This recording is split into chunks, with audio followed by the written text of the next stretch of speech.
Good morning. Good morning. Welcome all to this, the 10th meeting of Concepts, Actions, and Objects. It's a special year. It's the 10th anniversary. I'm not going to take much time. Just allow me 2 minutes just to say that this is a very emotional moment. When we, a small group of us at first, Mel, Alex, and Brad, and I thought of having this meeting. We thought we would do it once, perhaps twice. But after the first meeting, everyone was so excited that they said, let's do it again. And of course, we were lucky that we had a young person with us, Brad, who was willing to assume much of the responsibility. But as the group became more successful, we were joined by two other illustrious scientists who are now members also of the planning committee, Sharon and Marius. And again, we're lucky to have a very able younger colleague who has larger shoulders than us, all the ones, to carry most of the responsibility. So we're all very grateful to you all for organizing this event and making it a success. I also want to take this opportunity to thank the University of Trento, of course, and CIMeC in particular, for making this possible through their financial support, including the Fondazione Caritro, which over the years has been very supportive. So the success of these events owe much to these people, but you all know, of course, that the real contributors to the event are the participants. First, the speakers, and of course, the audience. One of the interesting things about this event, and there are many others like this, I guess, but I think we were one of the better practitioners of this approach, is that talks tend to be not very long, 45 minutes, and then we have half an hour for discussion.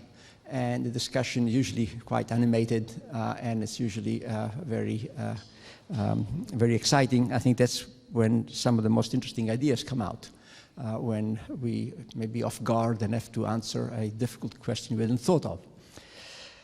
So we have a full program, and later, after the break, perhaps we'll say more about events. But since we're late, I would like to start with the speakers today. We have a fantastic, some would say, collection of speakers today in particular, and it gets better as the day goes forward. But no, really, we have a great group. I am also pleased to be one of the speakers. We have a tradition of one of the organizers being one of the speakers, and it was my turn, and I'm thankful to my colleagues for allowing me to speak. Today sessions, the first speaker was scheduled to be Pietro Pietrini, who is not able to come due to illness, but is a great collaborator. Is here. Emiliano Ricciardi, who I think has been, well, I shouldn't be talking about the particular collaboration, but Emiliano is to my mind, perhaps the most knowledgeable researcher in the area of the study of the blind brain. So Emiliano, first speaker. Thank you.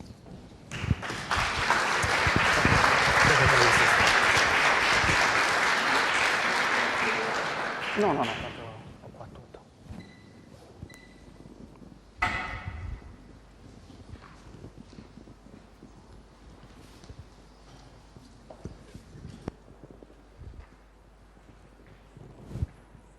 Well, good morning.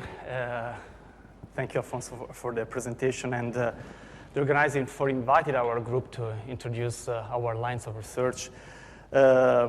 Yesterday morning, as Alfonso was mentioning, when I received the 1 a.m. email from my main collaborator, Pietro Pietrini, is a former mentor and collaborator, telling that he was unable to walk, so unable to come to Rovereto, was quite in panic.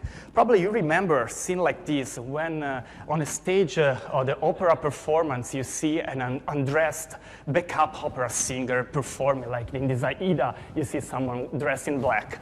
Now, there are several reasons why I could obviously say yes to this invitation to take Pietro's talk. One is that it's always a great honor to be here as a speaker in one of the best workshops we have in Italy. Second, Pietro and I have been collaborating since I was a medical student for almost 15 years on these studies on the blind brain.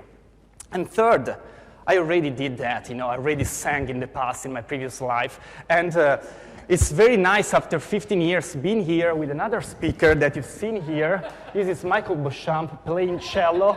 This is something he wanted to keep secret, but almost 15 years we were able to perform and rehearse together. So as an opera singer, I could not say no. So let's change the title slide and adjust affiliation and the name and email. And today I would like to, as I told you, introduce to our kind of theoretical and experimental framework we've been developing the last years on the supramodal brain. Let me thank first all collaborators, not only Pietro Pietrini, that has been obviously my first point of reference from an education viewpoint, but mainly our collaborators, our fellow, that, as I used to say in this last talk, are those people that makes our dreams, our theories become statistically true. So thank to them.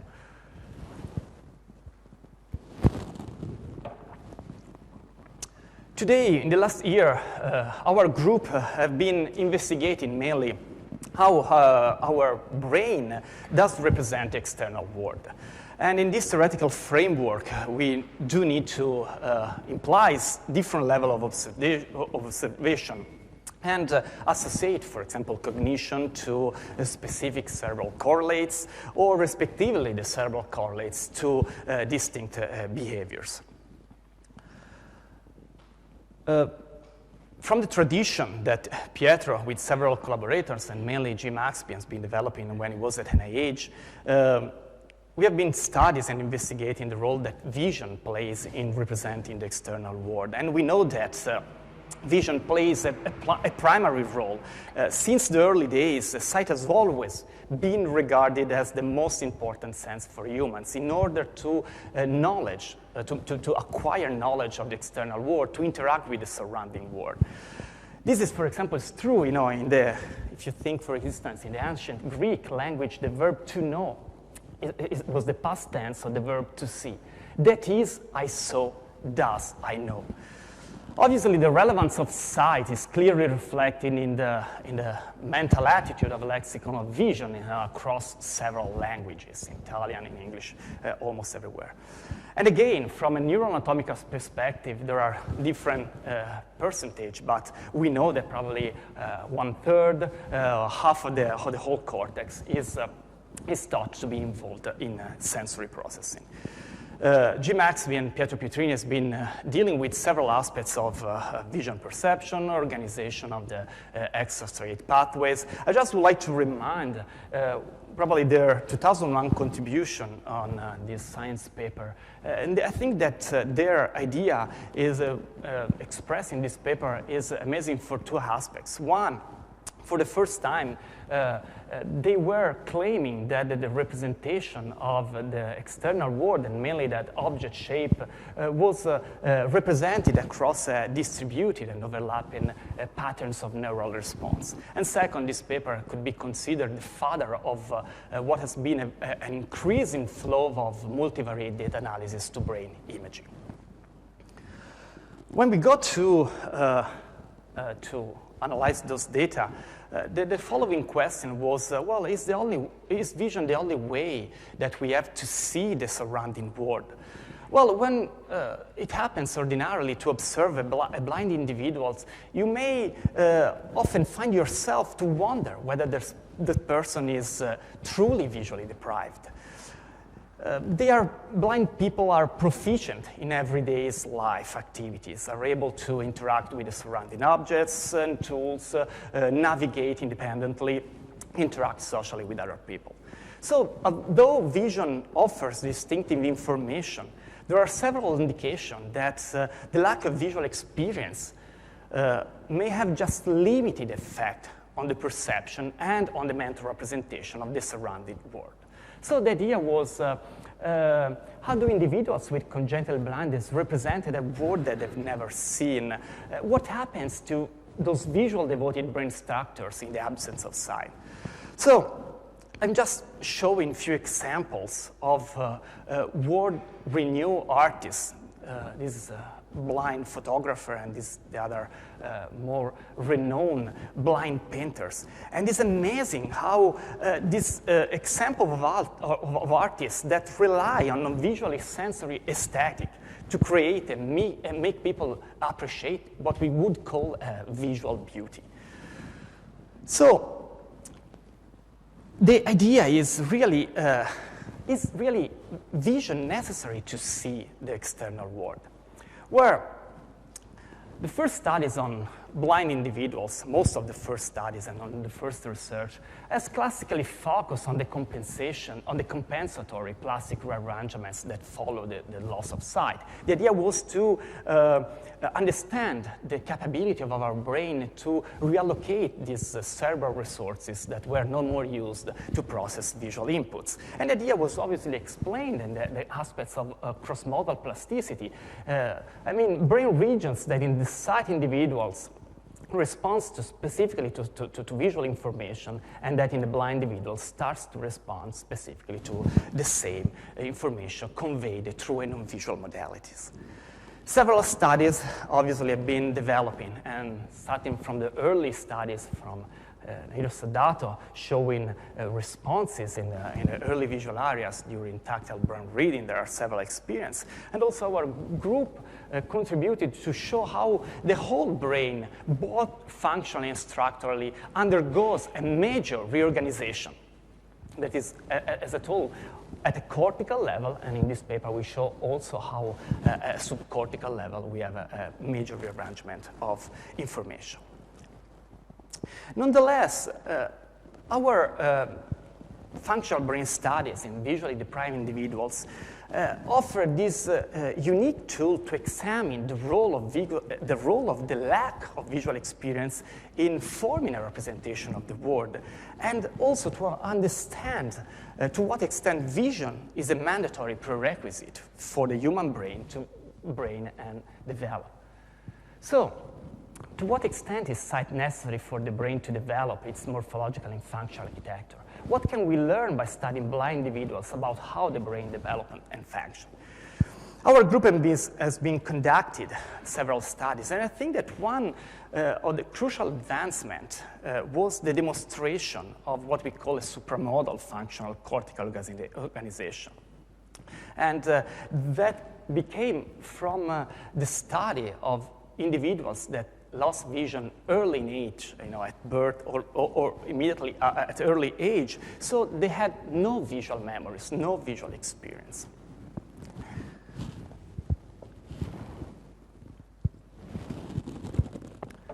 And functional brain studies in these individuals was fundamental to show that the processing of non-visual information was not related to what we could refer to a visually based, a visually derived imagery or representation.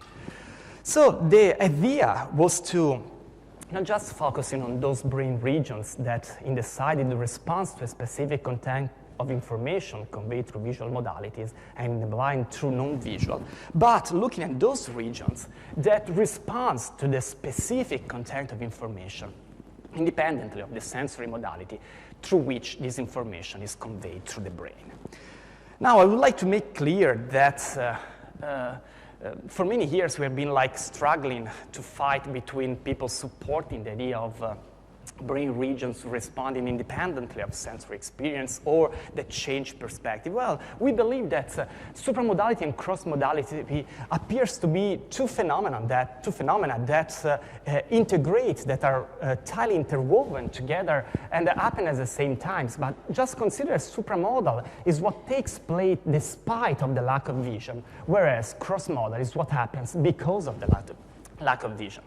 Now, I would refer to supramodal, but the idea has been expressed towards or through several terminology. Alvaro Pascal Leon was originally talking about metamodalities. These are almost the same. One is the Latin and one is the Greek root, but the idea is to go beyond a specific sensory modality. Some other groups refer to as polymodality. And now, for example, the Amira Medi's group is talking about task-specific sensory-independent response. They almost mean the same thing.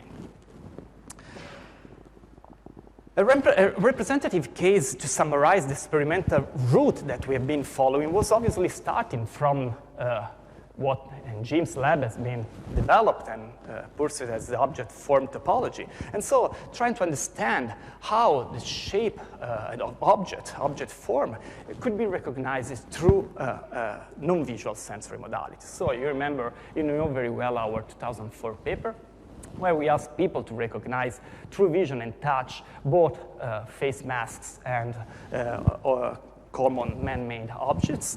And what we show, and was in line with what Amira Medi showed a few years before, James Thomas, that a specific overlapping of response here, highlighted in yellow, was present in inferior temporal and ventrotemporal extrastriate cortex. The idea, obviously, and the main criticisms here was, well, could be just this be due merely to visual imagery. We know that when we ask subjects to imagine, to create a mental image, sighted individuals recall a visual-based, a visual-derived image. Well, the idea to use congenitally blind individuals was to rule out the possibility that this information could be processed through a visual-based image.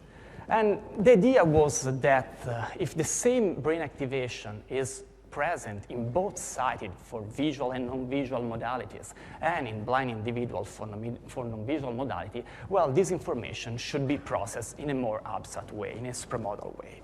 This was probably one of the first studies that clearly highlighted this concept. And I recently happened to review in my group studies that were performed both in sighted and blind individuals. And now we got up to more than 50 studies showing and extending what was originally determined for mainly the ventral visual pathways and the dorsal visual pathways, and for different cognitive or perceptual domains, ranging from object shape recognition, motion discrimination, tool use, spatial and navigation. And we swiftly extend to other domains of cognition and move to social. And so getting to understand, for example, our study on the let's say, a supramodal action observation network, a theory of mind network that Marina Bettini showed, and some other studies on emotional perspective. So the supramodal nature of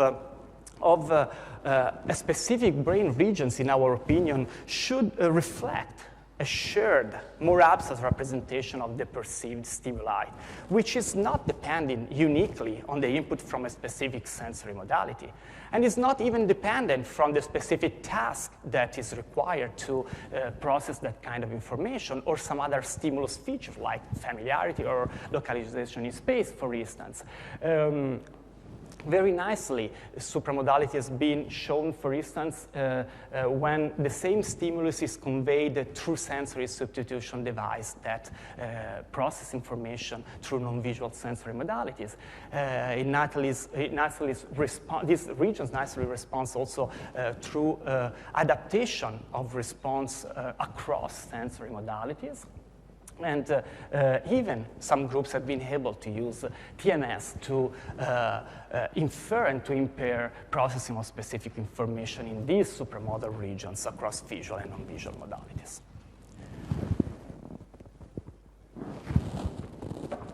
Obviously, in collecting this data and interacting with the scientific community, there are several questions about this idea, and obviously it will be more than a pleasure to discuss together about limitations and which might be the future development. But one of the main aspects is really a question: is this more abstract representation of information truly supramodal? I mean, there is a sharing of a common code across sensory modalities. As Michael Beauchamp nicely highlighted in one of his papers attacking one of our previous findings. Just kidding, Michael. It was showing out how, for many years, we have been defining supramodal regions by a simple contrast, unisensory univariate contrast, defining and isolated visual regions, and then looking at, for example, auditory regions, and then focusing on what is the spatial overlap at a group level. Obviously, there are huge limitations in this kind of definition. But obviously, one of the main questions is, what's going to happen at the neuronal level?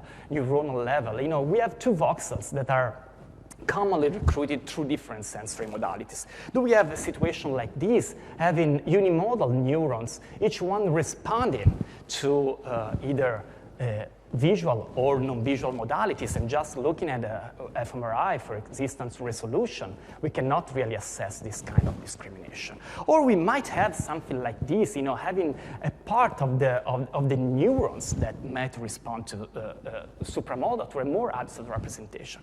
Well, looking at the literature is quite animal literature. It's quite amazing how there are really few studies that try to address this kind of response. And none of these studies have been seriously performed in congenitally blind animals. But we have a couple of studies that are quite interesting. One is in the late 80s, showing, for example, a more abstract response in V4 for tactile discrimination of grading. So a clearly visual regions that is responding to a very low level visual information like orientation discrimination. And the other well-known example, for instance, is about 1/3 of neurons in, let's say, that are called audiovisual mirror neurons. Anyhow, some neurons that respond to more abstract representation of action goals. So these studies suggest that supramodal properties may be restricted to only part of the whole neuronal population, and concern representation of different perceptual complexity. How could it be that supramodal response ranges from very simple low-level features like orientation and to something that is much more complex like an action goal? So really this is a question that is still open. With brain imaging techniques we cannot get to neuronal level, but we can try to look, as Jim Axby and Pietro did in their paper, at the pattern of response. So looking at the specific content of information here and move from a univariate to a multivariate approach.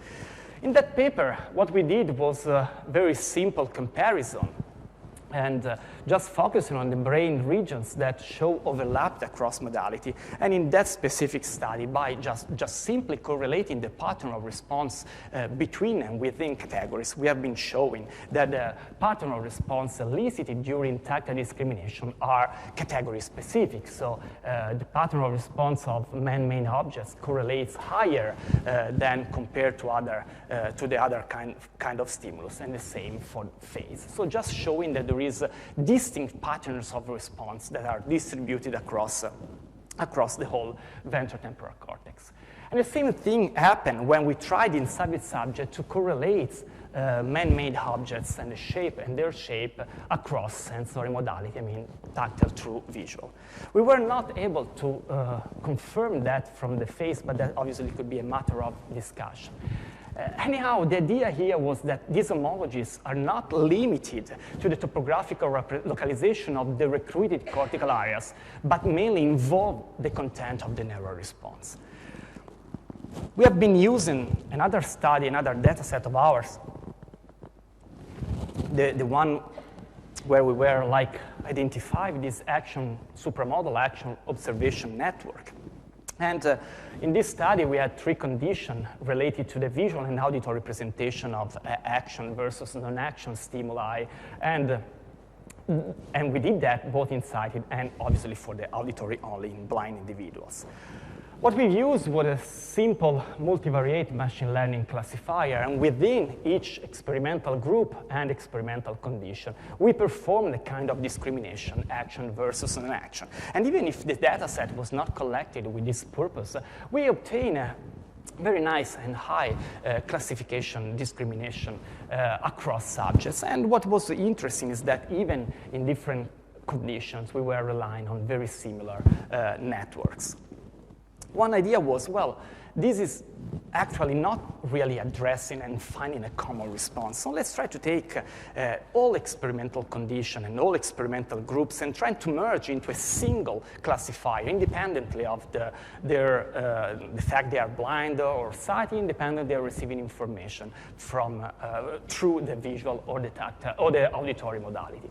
And very nicely, we have identified a more localized network. And when we limited to this network our classification discrimination, each classifier that was trained on a specific experimental condition and in specific experimental groups was even able to classify the action and action discrimination with a high accuracy across sensory modality and across the experimental groups. So you could train, for instance, the classifier through visual modalities inside individuals, and you're able to classify the auditory.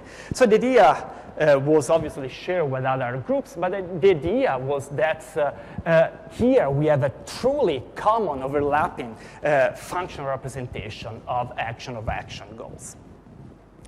So the quantum leap of the multivariate approach offer, and to go into a little bit more detailed analysis of the information content, and is proving to be very effective in addressing several questions. Now, without entering specific, one of the main topics of supramodality is to show, for instance, motion discrimination. There are probably 15, 20 studies now trying to address is supramodal, is not supramodal, merging different modalities, different psychophysical aspects, everything. One thing that I would like just to show is recent Julia Dormal and Olivier Collignon contribution just published that show how multivariate analysis could improve motion discrimination when you move from a classical univariate approach to a multivariate approach in single subject. And I think that this is one of the lines that we have to pursue in order to improve and to understand which kind of information is truly conveyed in this neural representation. Several other questions, obviously, and the idea is well, when we start from very simple low-level feature detection, when we perceive a stimuli with some word of the external world, and we merge this information to simple perception, more complex, and go into, let's say, and allow me to use this idea of a conceptual representation. Obviously, the idea is how is this unimodal information or is integrated into a representation that is more abstract. At which level we have this change to supramodality? You know, is here or is a little bit higher? So we started looking at conceptual knowledge, and the idea was, well, if conceptual knowledge share a common representation across sensory modalities, would this representation truly independent from the sensory features? As you know, theories about knowledge organization in the human brain propose that concept may be described accordingly to two extremes, or to perceptual process or semantic representation. For instance, the modality specificity theory suggests that knowledge is principally modulated by low-level components. Domain specificity is instead looking to a more abstract sensory-independent representation of concept. And there are some theories in the middle, like the grounded cognition framework, that claim that probably we have part of the sensory information that could be used to go towards more abstract processing. Previous studies, and this is Utanope studies more than 10 years ago, using univariate method to explore the semantic representation in sighted and blind subjects. And she showed how semantic retrieval was relying on a common network, both in sighted and blind individuals, left lateralized, involved in frontal, temporal, and parietal activation. But no other information have been provided specifically on how the conceptual structure of knowledge organization is represented at the neural level on features that could comprise both sensory-based information and high-level semantic feature. So the aim of our study was to investigate whether semantic feature model of concrete nouns, for the moment we limit it just to this aspect, encoded through different sensory modalities in sighted and congenitally blind individuals, share common and distributed neural representation. Well, two more questions we try to address. Well, if conceptual knowledge would rely on specific sensory-based features, would be there a level at which the sensory information advances towards a more absolute representation? And how is this conceptual organization scaled in the human brain? Are we relying on a small scale, localized, specific representation in anatomically well-defined regions? Or rather, we are counting on larger scale representational patterns of neural activity? We started from data collected in the behavioral experiments where through a simple property generation tasks, we validated a wide number of concept abstract names and verbs, and this is what is called the blind Italian norming data, and are being collected by the Department of Linguistics at the University of Pisa that are our collaborators in this study. And what was very nice is that analyzing property generation features, congenitally blind people show high behavioral similarities with sighted individuals in conceptual representation, even when they were processing semantic features like color terms or verbal vision that are related to visual features.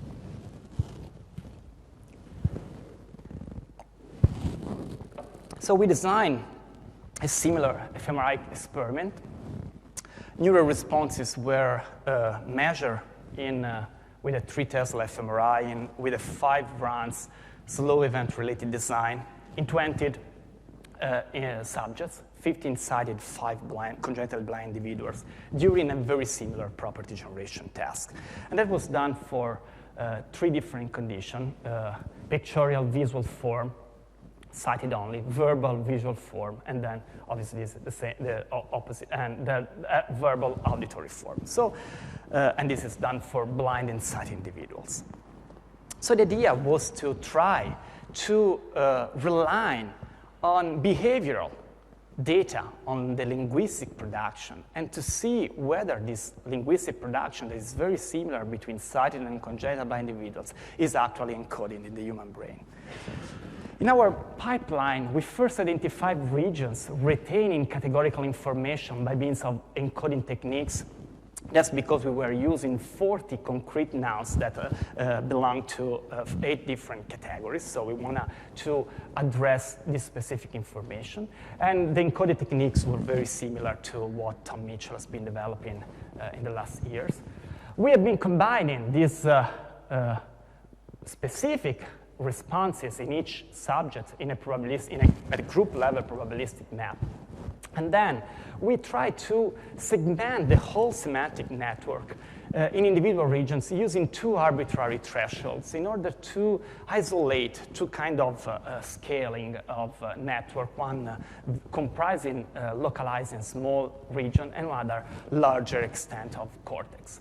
And what we did was then for each region trying to describe the information contact using the coding techniques that providing information on the classification accuracy of the information provided here and the preference, for instance, for a specific semantic class. And also we compare the representational spaces with the behavioral data.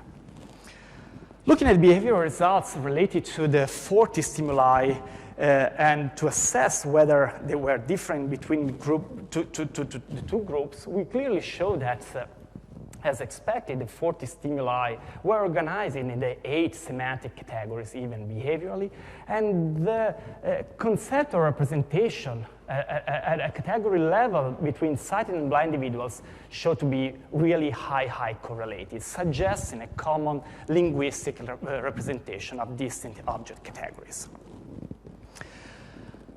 A multivoxel pattern analysis was used to define this category-based encoding model, and so we just identified across the sensory modalities. We have 5 sighted subjects using the pictorial, 5 using the verb, 5 using the auditory, and 5 blind subjects using the auditory verbal form. And we merged the whole data together, probabilistic, since we wanted to isolate the common substrate, the common probabilistic map. And we were able, using the category-based encoding procedure, to discriminate the 40 stimuli across the presentation modality in almost all our subjects. And what was nice was to obtain a common cortical probability maps that confirm the idea of this left lateralized circuit. At this point, what we did, and just for the sake of clarity, using the encoding procedure reached accuracy that were quite overlapping with what Tom Mitchell and his collaborators have been showing in years, using also different methods of feature extract. And we reached about 75-77% of accuracy for the pictorial and about 65% of accuracy discrimination for the other condition. What we did is was trying to segment the probability map at 2 levels. One was to define a small-scale localized representation that was able to isolate specific regions that were common, at least in 10 participants across experimental conditions. And as you know, there was nice regions showing left inferior parietal, left lateral occipital, bilateral angular gyrus, and retrosplenial bilateral and parahippocampal regions. And also, we define a large-scale distributed representation, so brain regions locks are responding at least in 5 people, and we find a wider distributed with a larger posterior semantic network and anterior semantic network, mainly localizing the left hemisphere. What we did was to analyze the content of information. Let me just briefly go through into some more detail. Well, here you can see the 4 conditions: sighted pictorial, sighted verbal, auditory, and blind auditory. And here is the correlation with the behavioral data, so using representational similarity analysis and comparing the encoding information in each subject with the linguistic production. And here we have correlation of the neural response across conditions. What is nice is, for example, showing that if we select 2 early primary regions like V1 and A1, we found no category information in these regions. So this was mostly used as control condition. There are some regions, like, for example, the right angular gyrus or the retrosplenial cortex, that appear to correlate just in sighted individuals, or across condition within sighted individuals. So here we have a category representation that is strongly visually based. Other regions, like the parahippocampal and the inferior parietal cortex, instead show a more abstract representation that is shared across modality, across groups, and even show higher correlation with the behavioral linguistic production. What is interesting, for instance, we have also a specific response in lateral occipital where the pictorial aspects of sighted correlates with the auditory processing in blind. And this is very interesting because it appears like that a low lateral occipital is a matter of debate what is really processing. But the idea here, it looks like that is processing, allow me to say, more shape than identity. Because shape representation also in blind, done through through auditory modality, appears to be, let's say, in a visual form. But what is nice is that if we can summarize that at this small-scale representation, we confirm the idea of a left-lateralized semantic networks, but we identified various levels of discrimination accuracy and common discrete knowledge representation. Moreover, we studied also representation of single stimulus categories, and we found that some regions show clear preference. This, for instance, in the retrosplanar cortex, where we know is very well represented spatial layout, or for example, in an inferior parietal, where manipulable, affordable objects have been preferentially processed. And this is very nice because we can translate that to a neuropsychological perspective then, and this data support the idea that localized regions could cause a specific, category-specific behavioral impairment. When we move to a large-scale representation, we notice that a wider bilateral network is engaged. And what is interesting is that all this representation appears to become more abstract and shared across experimental conditions and highly correlate with the linguistic production, so appears to be closer. And what is very interesting is that category, even if this high level of discrimination accuracy and common knowledge representation are present in larger network, this network do not appear to show a preference for semantic categories. This could be confirmed also using some other very nice tricks now with multidimensional scaling, for example, in this posterior semantic area, and showing very nicely how the behavioral data collapse across blind and sight individuals in a specific category. So it appears like the conceptual knowledge in the human brain relies on this distributed and modality-independent cortical representation that appears to integrate the partial category and modality-specific information that are retained at a very specialized regional level. If thus I have to get to summarize the findings of our last study, well, the overall category-based organization of conceptual knowledge did not differ across presentation modalities or between sighted and blind individuals. That's a very strong point. Regional difference within patterns of neural activity across modality and between groups were observed only when limited to functionally localized, small, defined regions. On the contrary, patterns of neural activity within a wider semantic cortical network appear to be independent from both the sensory modality of stimuli presentation and visual experience. And moreover, these patterns, these distributed patterns, were much closer to the linguistic production. So we propose that large-scale neural representation might be an effective model to explain how the human brain processes semantic information and how conceptual knowledge emerges in a more abstract way. So the integration of information content across a larger extent of cortex appears to generate a unique modality-independent internal representation that matches with the behavioral data and appear to retain a more defined definition of concepts. In contrast, when we look at a small-scale representation, limited regions, we found category preferentially, and again, we retain modality-dependent structures, so information, features that come from the sensory modality through which we acquire knowledge. And these two distinct levels of semantic processing may explain how information progresses, advances from a sensory-based towards a more abstract conceptual representation. And in this framework, both the domain and modality-specific theories may actually coexist.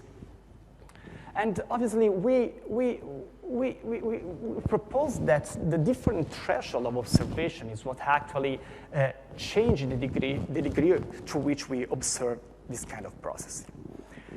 So if I can conclude this talk, we strongly believe that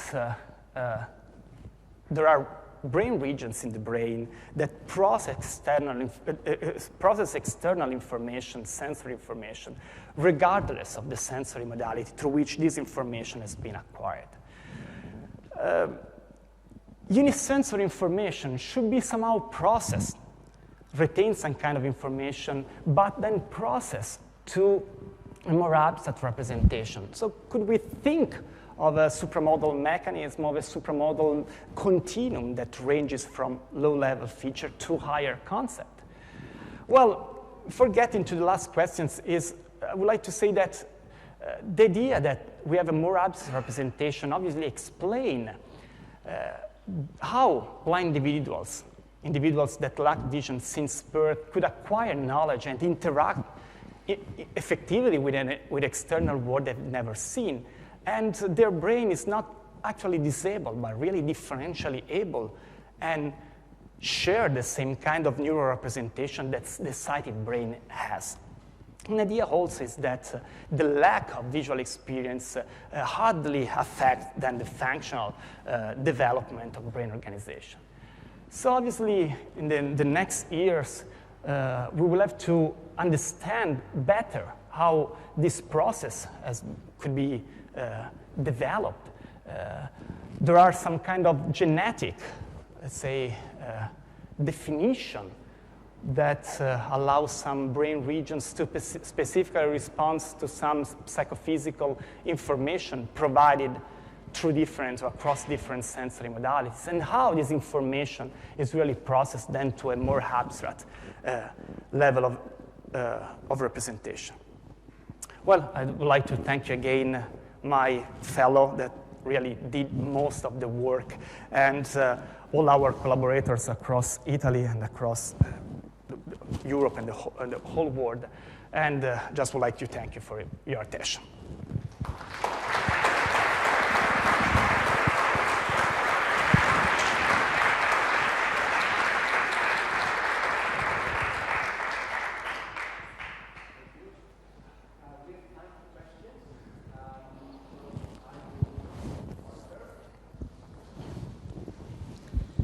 Ciao Emiliano, thank Ciao, you very much for your very beautiful presentation. I'm particularly grateful for your definition of the supramodal concept of actions, in which I strongly believe. However, I could just push you towards another way around to look at the problem. I mean, you asked, and you are going to see which are the evidences on this integration of sensory modalities, and at which level this integration occur. However, there are a lot of indications that in fetuses and in newborns, there is a synesthesia which comprehend also the motor correlation. So the sensory motor representation is synesthetic. And that the first period of life is the newborn has the goal to, in some sense, differentiate modalities. And this may be in order to be much more able to deeply focus attention towards specific stimuli. So the presence of synesthetic perception is present in everybody, even in not really synesthetic people. So I would like to know what you think about this, if it could be another way around to see the question. Thank you. Thank you, Laila. Well, I will try to reply on a more general base, and not an expert on synesthesia. And I know that there are several studies that have been highlighted, for instance, let's say abnormal kind of connection across sensory brain areas. But I don't think that what you claim is some kind in opposition with what we are somehow highlighting. We do believe that sensory motor experience is necessary in order to form some kind of representation. So it's not that we are supporting sort of like a model, if you want to call it that way, kind of representation. I think that what the blind brain has been offering these last years is to understand how sensory information is also shared across different sensory modalities, and not just commonly, but also specifically through, in each sensory modality. This part is much more related to the cross-modal plasticity framework that we hardly analyze, but that has been showing how the information at certain points gets to the occipital cortex. Information provided through different sensory modalities. Could it be motor, could it be tactile, could it be auditory? Now, say there are tons of papers on cross-modal plasticity, still investigating and still trying to address how much is functionally specific, which are the neuronal processing related to a sort of like a masking, or related to a sort of like rerouting or potentiating direct heteromodal connection to primary sensory areas. But this is not really a field where I'm actually would like to focus. I don't think that synesthesia is somehow going against what we're finding. We have been, from a linguistic viewpoint, we have been acquiring very preliminary data in blind individuals. And what is nice is that I couldn't tell you more because it was really a preliminary acquisition of data, but it's nice that even when you refer to visual attributes, like for example transparent, that you can refer in a more abstract way, like this is a transparent concept, for instance. Well, for instance, for some blind individuals, congenital blind individuals, they have no idea of what transparency could be, try to associate that with smoothness. So define the concept of transparency that is visual as smooth, something like that. So I think that that's something that should be a little bit more investigated, but I fully agree that a sensory motor experience is necessary. We can then question what's going to happen without any sensory experience, but this I think is a matter that probably will remain a philosophical question, because I don't think that in reality we might have individuals with no sensory experience.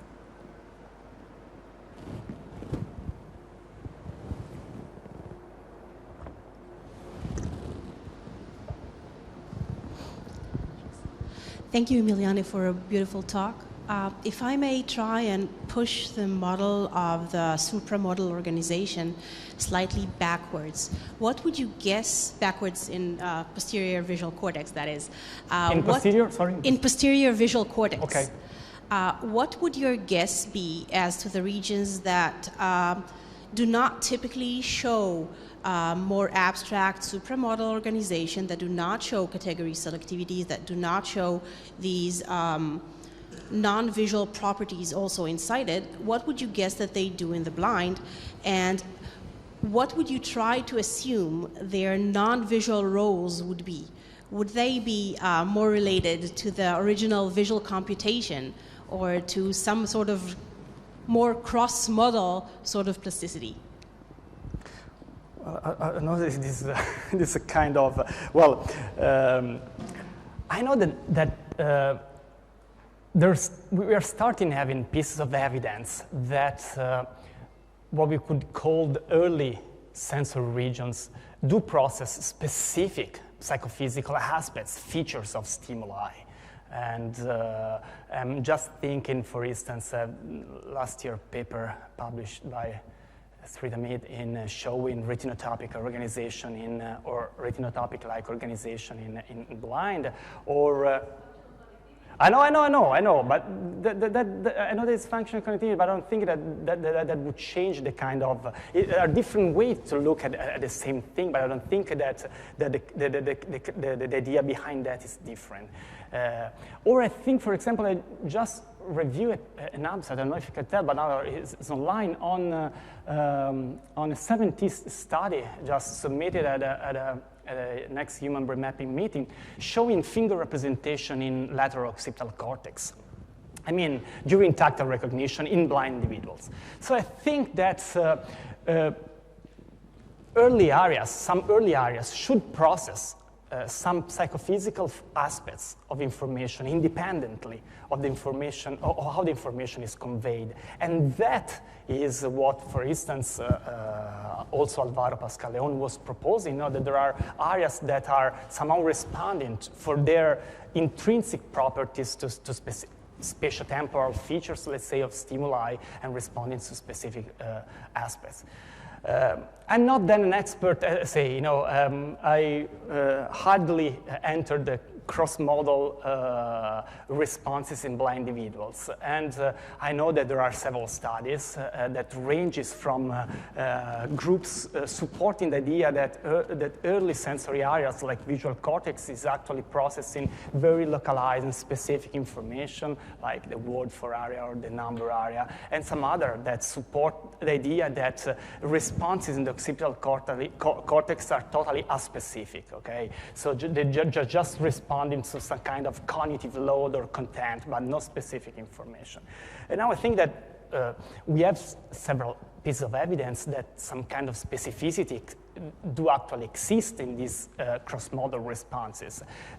We still do need to understand the neuronal aspects that subtend these elements. I think that one of the things that, if you think of the many studies that have been done in blind animals, they are mostly being done in order to pursue just what cross-modal plasticity, when, how occur, but none of them is actually looking which are the common response that survive or do exist independently of a sensory experience. And this observation should range from the genetic aspects, are some genes expressed independently of sensory experience, and then go further to higher level of observation. I know that I was going to provoke some cross-modal guys. Yeah. So thanks a lot, Emiliana. We have already discussed about that, but I'm still curious to hear you speaking about this point. So you explained very well how it started, right? So you observe like some kind of in the occipital cortex of sighted people, non-visual activity. And so it could be visual imagery. So let's take the congenitally blind. They could not rely on visual imagery. And if they have it, it proves it's not visual imagery, and then it's maybe supramodal. And I think it's slightly misleading, like as you know, I believe, because the point is that this overlapping of activity, or even this overlapping of multivariate pattern things, like the fact that a ball in yellow is closer to the moon than to any kind of other object, could still be in the blind and in the sighted subject like this, but not being at all supramodal, right? So it could be encoded tactily in the blind and visually in the sighted. So the representation of this stimulation will be relatively similar, but the format of the representation will be very different. And my prediction then will be that if you do a lesion of this region, you only impair visual processing in the sighted, but tactile processing in the blind. So again, that would not go along the idea of supramodality. Yeah, I disagree, as you know. In our 2004 paper, there's a piece of discussion that we had that aspect. We cannot exclude that in our observation, a sighted subject could rely on visual imagery, and blind individuals could rely on different tactile imagery. And I think that there are two aspects to be considered. One, now we are collecting several pieces of evidence, and when you use multivariate technique to train from visual modalities and you're able to classify the auditory modality in the blind, that means that some commonalities do exist. So it could be related to, obviously there might be limitation in the spatial aspects, in the averaging, in the thresholding, obviously, but I think that's the line. We are collecting pieces of evidence now that there is a common coding behind that. And also what I think in this last study is very interesting is that we provide the idea that the sensory-specific features that are processed do actually count when you focus on a specific aspects. And they become more abstract when you go to a larger network. We cannot exclude that what we are observing in small localized regions could be truly sensory-based. So as you are claiming, it might be different from sighted to blind. But what we are the idea is that when we get to a larger network, that sensory-based specificity should disappear. There are some TMS studies. One is the one that we did, for example, in the anterior part of TMS, and we show that speed discrimination of motion, of tactile motion, is impaired in sighted individuals. So we actually show, and probably we would need more studies pursuing that aspect. One thing is that probably people working in the blind brain hardly focus on, and I always appreciate your work, Olivier, because you always paid a lot of attention in the psychophysical structure and selection of stimuli. And that's something that I always claim with you. We have to be sure that we are comparing the same thing. And well, if you're talking about motion, I do believe that changing the psychophysical aspects of motion information, optical, tactile, or auditory, we are providing different information. So just an example, we have been working with tactile flow, with tactile motion. And if you go to a circular, for example, expansion of the surface of contact, you're not providing, as in visual auditory movement back forward, but you're providing information on the soft and hardness of what you're touching. So it's a totally different information. And related to MT, I agree with Michael when he claims that there are several other regions there when you average. It's something that I wrote as a reviewer in your paper. You should look probably at individual subjects, and you did, and your result improved. That's something that obviously has to be highlighted. When you claim that motion discrimination could not be shared, you cannot then use like a brush on a arm in order to offer me an idea of tactile motion. I don't think that that's purely the same information. Same kind of discussion is, for example, in lateral occipital cortex. What we are comparing. There are Marius' paper on object representation, and the idea is, are we collecting information on shape, object form, or identity? And that's a very important aspect, because when the first study Amir Ahmedi did, James Thomas, we were trying to recognize the shape both visually and tactilely, and then we offered the sound of that object through auditory, but we found no specific recruitment of LOC, but just because the sound, when I hear the whistle of a train or some other kind of sound, I'm recognizing the identity of that object, not the shape. So when you go and compare also in sighted, but even worse with blind, you don't have specifically the shape of that. So that's something that has to be better understood, which kind of information. I remember Melvin papers on texture discrimination, that part of area of the kind of material. That's other kind of information that we do need to explore. But I disagree, I think that there is a common code in a certain level.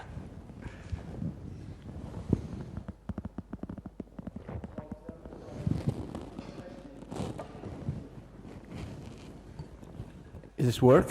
Yeah.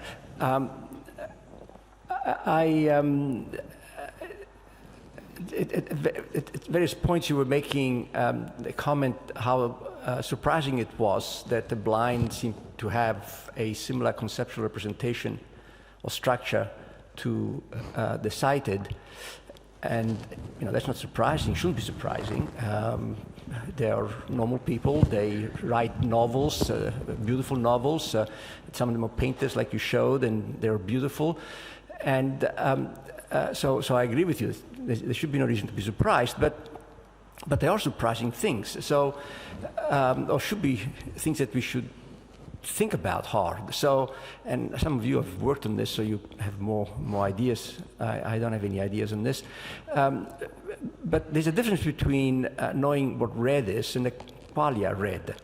And the blind person knows what red is, knows it in some sense, perhaps slightly different from the way we know what red is, people who can see.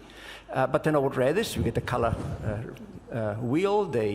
If they're painters, they know what to paint and how to relate them to each other, so they're amazingly knowledgeable of what color is, but they don't experience color, and they don't have the sense of color that you and I have.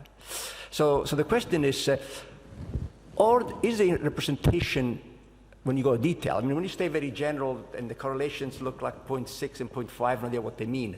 If you get very detailed and you look at, say, something specific like color, red, is a representation of red in the blind the same as it is in the sighted? That is, where is it the same or where is it different? So what does it say about the levels of representation you're talking about? And all of this talk about cross-modal, amodal, submodal, transmodal. I mean, there are many models we can have, and it's not clear to me what each one of those means. Well, as you correctly pointed out, there are several of us working on this, and probably we have data, we are acquiring data at the same time about these aspects. So the observation that we had is just limited to concrete nouns. What I can tell you is that blind people generally get upset when you ask them about color. I wanted to specifically take a type of information for which there is no sensory information whatever. So that's the important point. I understand what you mean, but I really have no answer to that, because it's something that obviously we should move from concrete and then go to concrete aspects that highlight better those visual features because if you analyze, now I didn't enter into detail, but if you look at the linguistic production and you ask them, for example, banana, okay, so they're telling you sighted subject generally is a fruit, obviously, is yellow, it's the shape of a crescent, and you can eat it. The blind subjects are telling you it's a fruit, so obviously at a categorical level they are common, but then they tell you as the shape of a crescent, you eat that, and I know that this is yellow, that the banana is yellow. So, as you were claiming, the concept of color, and they use color properly, but I don't think that they actually have any specific sensory. Some aspects could be related to synesthesia, so they try to probably, some of them I know that provides a thermal or temperature correlates of colors, but I really cannot answer to your question. This is a matter of investigation, a topic of investigation that relates to two aspects. One is related to the abstract nouns, so how blind individuals do represent abstract concept. And the other thing is how those items where the visual features are deeper, are stronger, are really changed in blind individuals. I cannot answer to your question at the moment.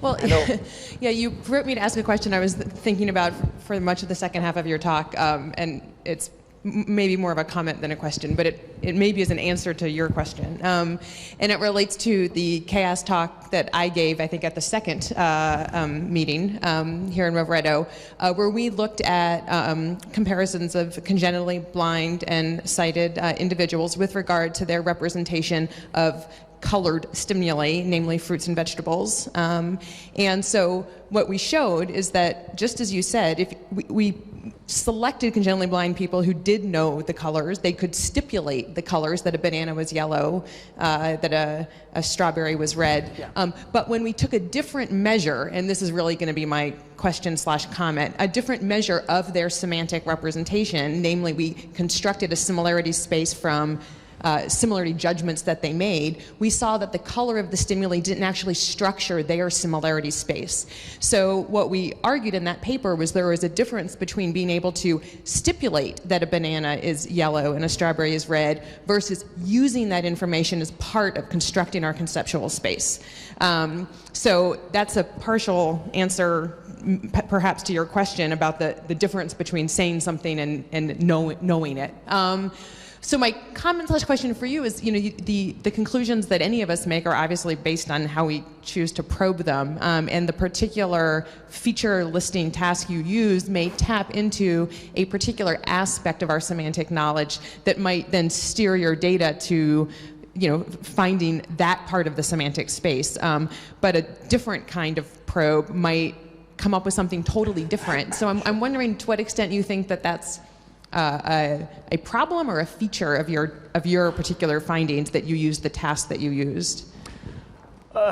Obviously, I think that there might be a limitation related to the specific task you've been using, but we have been trying, starting from the behavioral data, the linguistic production, to analyze through different ways of extracting features. And what we found, at least with that specific data set, is a higher commonality. So just to tell you, if you go with some kind of feature structure, when you go into to be more details of the semantic representation with about 800 features, matrix, or you go to 8 correlation between subjects, just changing from 0.94 to 0.96. So it's really, with the data that we have, we are not able to dissect. One aspect that might be of interest is to focus on those specific categories, like, for example, affordable objects, like fruit, for instance, and to try to go to a sort of like within class discrimination. That's something. So as soon as you're going to try to isolate a single item,